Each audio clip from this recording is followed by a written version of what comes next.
Graphic design BD YouTube channel থেকে আমি মোহাম্মদ আশরাফ উল্লাহ আজকের ভিডিও টিউটোরিয়াল আপনাদের স্বাগতম। প্রিয় শিক্ষার্থী বন্ধুরা, আজকে আমরা শিখব কিভাবে ফটোশপে 3D প্রুফ আউট ইফেক্ট দেওয়া যায়। চলুন শুরু করা যাক। আমি ফটোশপ ওপেন করে নিচ্ছি, তারপর দুটো ফাইল ওপেন করব।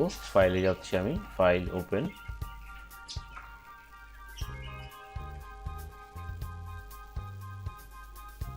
ইমেজটা ওপেন করলাম। আমি ইমেজটা ওপেন করার পরে সর্বপ্রথম আমি যে কাজটা করব, এটাকে আনলক করে নেব। ডাবল ক্লিক করে ওকে দিচ্ছি। আমি টুলবক্স থেকে আমি পেন টুল সিলেক্ট করব। এখান থেকে অবশ্যই পাথ সিলেক্ট থাকতে হবে। এরপর আমি এখানে একটা ক্লিক করলাম, এরপর এখানে একটা ক্লিক, অল্টার চেপে ধরে কেটে ফেলি। এবার আমি ছোট করে নিচ্ছি, রাউন্ডটার জন্য আমি বড় করেছিলাম। এরপর আমি এখানে একটা ক্লিক করলাম, লেফটের চেপে একটু ঠিক করে নিচ্ছি, আবার আমি একটু বড় করে নিই। আচ্ছা, তার আগে আমি এখানে একটা ক্লিক করে নিই, এরপর একটু বড় করে নিচ্ছি। এখানে একটা ক্লিক করলাম, এরপরে এখানে রাউন্ডটা ঠিক করে দিচ্ছি। আমি অল্টার চেপে ধরে এই অংশটা আমরা কেটে ফেলি। এবার অল্টার কন্ট্রোল অল্টার স্পেস ধরে ক্লিক করে এটাকে ছোট করে নিচ্ছি আমি। দেন এখানে একটা ক্লিক করি,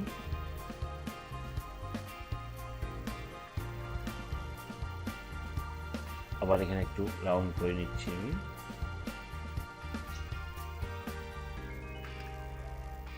এরপরে লাস্ট পয়েন্টে এসে মিলিয়ে দিচ্ছি। কন্ট্রোল অল্টার স্পেস ধরে ক্লিক করে ছোট করে নিই, কন্ট্রোল এন্টার। কন্ট্রোল এন্টার দেওয়ার পরে আমি এখান থেকে নতুন একটি লেয়ার নেব।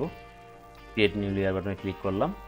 এখানে আমার ব্যাকগ্রাউন্ড কালারটা হোয়াইট আছে, আমি কন্ট্রোল চেপে ডিলিট বা কন্ট্রোল চেপে ব্যাক স্পেস প্রেস করতে পারি, তাহলে সাদা কালারটা আমার এখানে প্রেস হয়ে গেল। এবার কন্ট্রোল ডি দিয়ে আমি সিলেকশন থেকে উঠে দিচ্ছি। দেন আমি লেয়ার প্লেট থেকে লেয়ার স্টাইল বাটনে ক্লিক করে ইনার শ্যাডো ক্লিক করলাম। ইনার শ্যাডো ক্লিক করার পরে এখানে অপোজিটটাকে একটু বাড়াই দিই, সাইজটাকে একটু বাড়াই দিচ্ছি। দেন ওকে। এবার টুলবক্স থেকে মুভ টুল সিলেক্ট করে আমি একটা ইমেজ নিয়ে আসি। এই ইমেজটাকে ধরে টেনে আমার পিকচারটার উপর আমি নিয়ে যাই।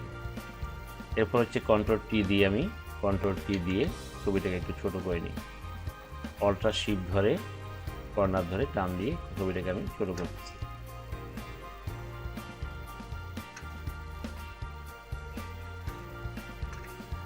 এখন এই অবস্থায় রেখে আমি এখান থেকে অপাসিটিটাকে কমিয়ে দিচ্ছি।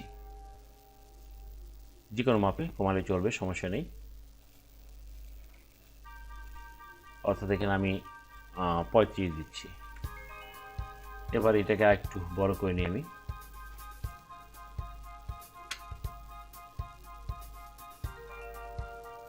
একটু ছোট করে নিচ্ছি।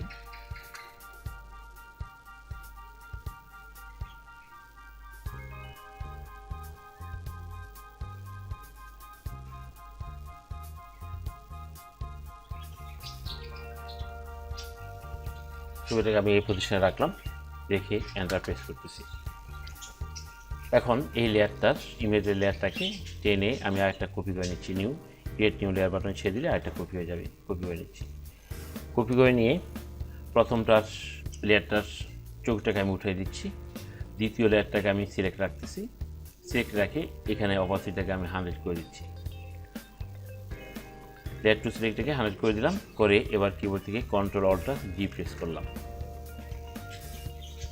এখন আমি যে কাজটা করব, লেয়ার টু কপিটাকে অর্থাৎ প্রথম লেয়ারটাকে আমি মার্ক করে দিচ্ছি এবং সেটাকে সিলেক্ট করে নিচ্ছি। সিলেক্ট করে নেওয়ার পরে একটু বড় করে নিয়ে আমি টুলবক্স থেকে পেন টুল সিলেক্ট করব। উপর থেকে অবশ্যই পাথ টুল অপশন বার থেকে পাথটা সিলেক্ট রাখবো। রাখার পরে ছবিটাকে আমি এখান থেকে জাস্ট সিলেক্ট করতেছি।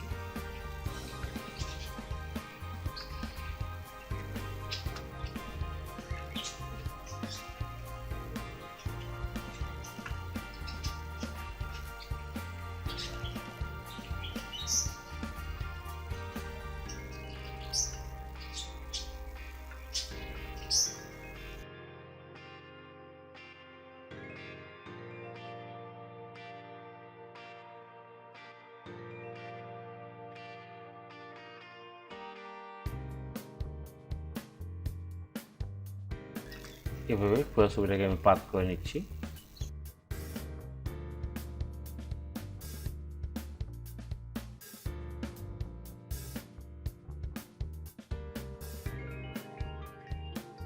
এরপরে এই পয়েন্টটা মেরে দিচ্ছি, দিয়ে কন্ট্রোল এন্টার প্রেস করতেছি, ছোটো করে নিচ্ছি আমি। কন্ট্রোল এন্টার প্রেস করার পরে আমি যে কাজটা করব, টুলবক্স থেকে কুইক সিলেকশন টুলটাকে সিলেক্ট করব। সিলেক্ট করার পরে এখান থেকে রিফাইন এক্সটাকে মার্ক করলাম। করার পরে আমি যেখানে আমি সিলেকশন করেছিলাম তার চতুর্পাশে একটু ব্রাশ করব।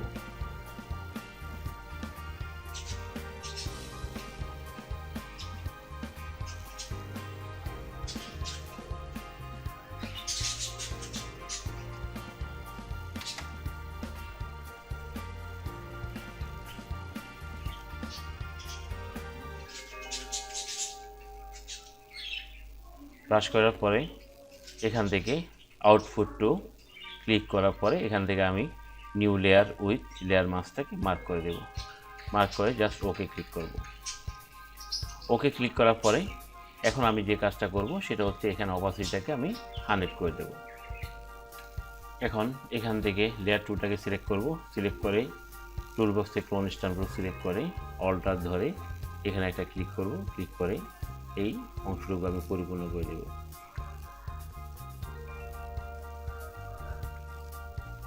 একইভাবে অল্টার ধরে এখানে ক্লিক করে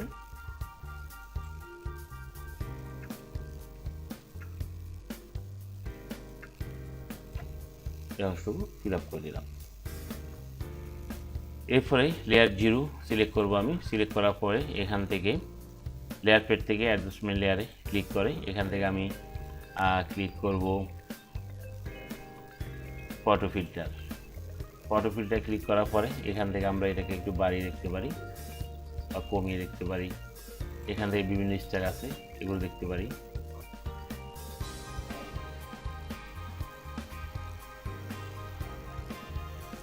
এখান থেকে আমরা বাড়ি কমিয়ে দিতে পারি।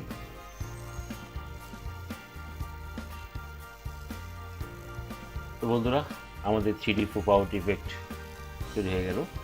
এইভাবে আমরা বিভিন্ন ইমেজকে নিয়ে 3D ইফেক্ট দিতে পারি।